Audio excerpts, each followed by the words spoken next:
ইন্ডিয়ার বিরুদ্ধে আমরা জব করতে সামনে এগিয়ে চলো, এই নির্দেশ যদি দেয় তাইলে এটা জিহাদ আর থাকলো না, এটা সন্ত্রাসী হয়ে গেল। এটা কি হয়ে গেল?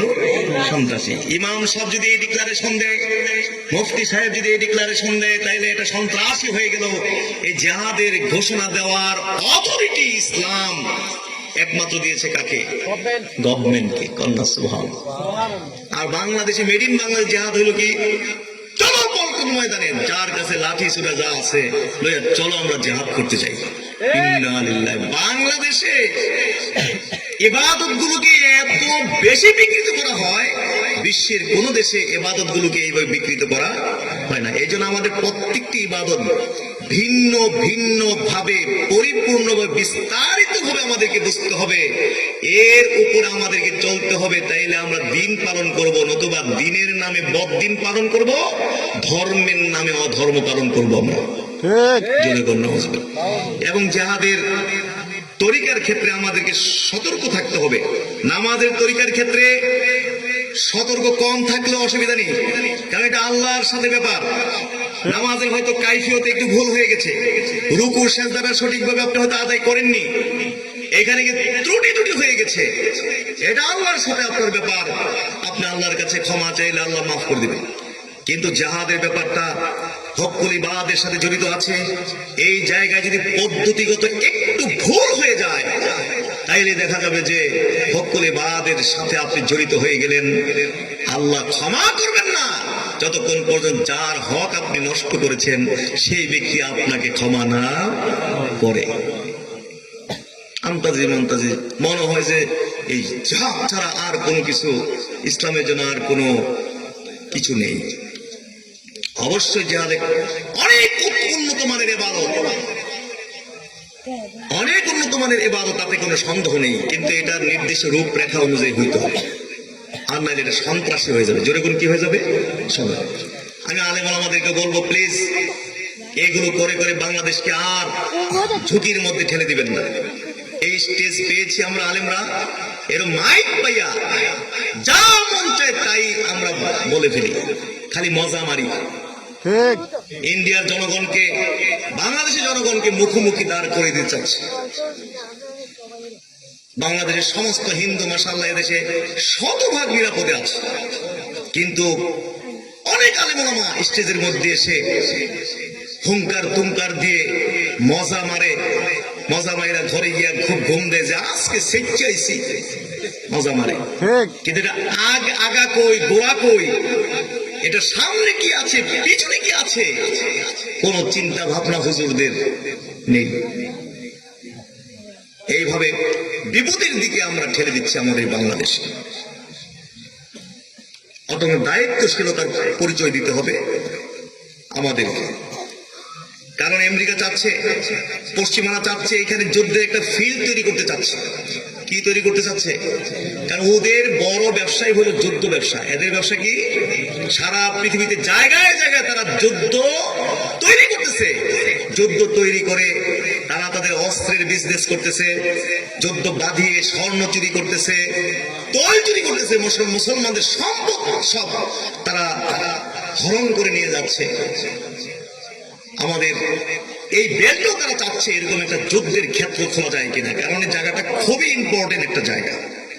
আপনি দোকান দিতে গেলেও তো আপনি চিন্তা করবেন যে আমি কোন জায়গায় দোকানটা দিব, দোকানটা দিলে আমার দোকানটা চলবে কি চলবে না। আমেরিকা বা পশ্চিমারা খোঁজে কোথায় এরকম দোকান খোলা যায়, যুদ্ধ ক্ষেত্র তৈরি করা যায়। দেখলো যে এটা খুবই ইম্পর্টেন্ট জায়গা। একদিকে ইন্ডিয়ার মতো শক্তিশালী রাষ্ট্র, চায়নার মতো পরাশক্তি, পাকিস্তান মিলে অত দারুণ একটি দোকান খোলার মতো একটি জায়গা, এইখানে যদি একটি যুদ্ধের ফিল্ড তৈরি করা যায় তাহলে বিশাল বিজনেস এখান থেকে আমাদের করা সম্ভব। সেই লক্ষ্যে এই দেশে জঙ্গিবাদকে উস্কাইয়া দেওয়ার চেষ্টা করা হচ্ছে। মসজিদে হামলা হতে পারে, মাহফিলে হামলা হতে পারে, এইভাবে জঙ্গিবাদকে উস্কে দিয়ে এমন পরিবেশ সৃষ্টি করতে পারে যাতে করে আমেরিকা এই বাংলাদেশে এসে আপনার জঙ্গি নির্মূলের নামে এখানে যুদ্ধের ফিল্ড একটা প্রতিষ্ঠা করতে পারে। এই লক্ষ্য নিয়ে খুব ঠান্ডা মাথায় তারা আগাচ্ছে। আর আমরা হুজুররা চিন্তার মধ্যে কোনো গভীরতা নেই, মানে মাইক একটা পাইলাম আর একটা মজা মাইরা দিয়ে যদি যাইতে পারি, ওরে বাপরে আজকে মাশাআল্লাহ মাহফিলের মধ্যে গিয়ে সেচ্চা হারাইছে, বাড়িতে ঘুম হচ্ছে খুব। কিন্তু আমি আমার এই বক্তৃতাগুলো আমার দেশকে কোন দিকে নিয়ে যাচ্ছে, জাতিকে কোন দিকে নিয়ে যাচ্ছে, আমাদেরকে অত্যন্ত ঝুঁকির দিকে নিয়ে যাচ্ছে। ইন্ডিয়ায় আপনার সেখানে বাংলাদেশ হাই কমিশনে সেখানে আক্রমণ হয়েছে, এবার বাংলাদেশের জনগণও চাচ্ছে ইন্ডিয়ার হাই কমিশন সেখানে আক্রমণ করার জন্য। এই দেখেন আস্তে আস্তে আমাদেরকে কোন দিকে নিয়ে যাচ্ছে। প্লিজ, অন্যরা যা মন চায় তা বলতে পারে, বিএনপি নেতারা, আওয়ামী লীগের নেতারা, জাতীয় পার্টি, অমুক তমুক পার্টি নেতা যা মন চায় ওদের বলতে পারে, কিন্তু আলেম ওলামারা প্লিজ প্রতিটি শব্দ দাড়ি কমা মেপে বলা উচিত, কারণ আমরা হলাম আলেম। আমরা হলাম কি আলেম। এমন তথ্য এই জায়গায় দিতে হবে। জাতীয় চ্যানেলগুলো চেষ্টা করে তার সঠিক তথ্য দেওয়ার জন্য, ওই যে নিজস্ব কি আইডি বলে না, ফেসবুক আইডি, ইউটিউব আইডি, এগুলোর মধ্যে তো যার যার আইডি খুলে যা মন চায় তাই করতেছে, বলতেছে। সত্যতা অসত্যতা কোনো তোয়াক্কা করা হচ্ছে। জাতীয় চ্যানেলগুলো চেষ্টা করে যে তারা সঠিক তথ্যটা প্রচার করে। আলেম আমাদেরকে ঠিক এইভাবে মেপে কথা বলতে হবে, যাতে কোনো আলেম কথা বললে এই দেশের জনগণ সেটা বিশ্বাস করতে বাধ্য হয়। আর যদি যখন যা মন চায়, মাই একটা পাইছে, এখানে কোনো নীতিমালা নেই, কোনো বাধা নিষেধ নেই, যা মন চায় তাই বলি, তাহলে জাতি হুজুরদেরকে প্রত্যাখ্যান করবে, হুজুরদের কোনো কথাই বিশ্বাস করবে না, এবং এই জাতির কাছে আলেম ওলামাদের কোনো মূল্য থাকবে না। তো সেজন্য হাজির খুব চিন্তা ফিকির করে কি করবেন। বাংলাদেশের কোন হিন্দু কোন ঝুঁকির মধ্যে নেই আমাদের জানা মতে, 100% নিরাপদে আছে, এবং 100% নিরাপদে তাদেরকে থাকতে হবে। কারণ ইসলাম অন্য ধর্মাবলম্বীদেরকে 100% নিরাপত্তার নির্দেশ দিয়েছে। কন্যা সুবহানাল্লাহ। তাদের মন্দির ভাঙ্গা ইসলামকে অনুমতি দিয়েছে?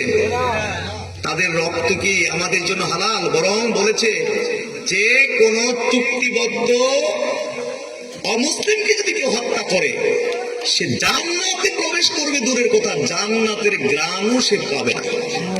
যদিও 40 বছরের রাস্তা দূর থেকে জান্নাতের গ্রাম পাওয়া যায়। তাহলে চিন্তা করে যে জান্নাতে কত দূরে এই লোক থাকবে যে অমুসলিমকে, চুক্তিবদ্ধ কোনো অমুসলিমকে কি করে হত্যা করে।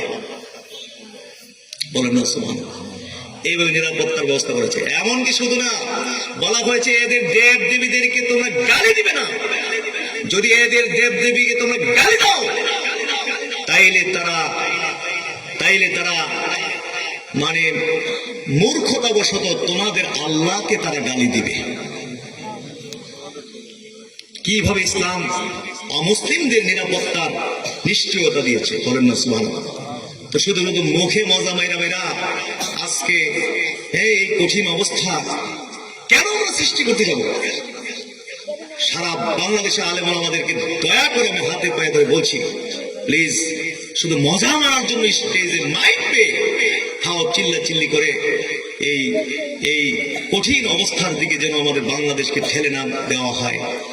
আল্লাহ তাআলা আমাদেরকে বোঝার তৌফিক দিন। সকলে আল্লাহুম্মা আমিন। এটা দিয়ে আপনি হয়তো ভাইরাল হতে চাচ্ছেন, নিজেকে আলোচনা নিতে চাচ্ছেন, যে আমি যদি একটু খুব শক্ত কথা বলে দিতে পারি, খুব স্ট্রংলি যদি একটু কথা বলে দিতে পারি, তাহলে আমাকে নিয়ে ইন্ডিয়ায় আলোচনা হবে, আমাকে নিয়ে বাংলাদেশের মানুষ আলোচনা করবে।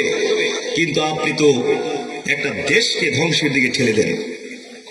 আপনার কথায় যে সারিয়ানার কোনো দাম নাই ভেবো না, এটা তো আর ওরা বুঝবে না। ওরা তো মনে করবে যে ওরে বাপরে বাংলাদেশের সব হিন্দু মনে হয় জবাই করে ফেলতেছে।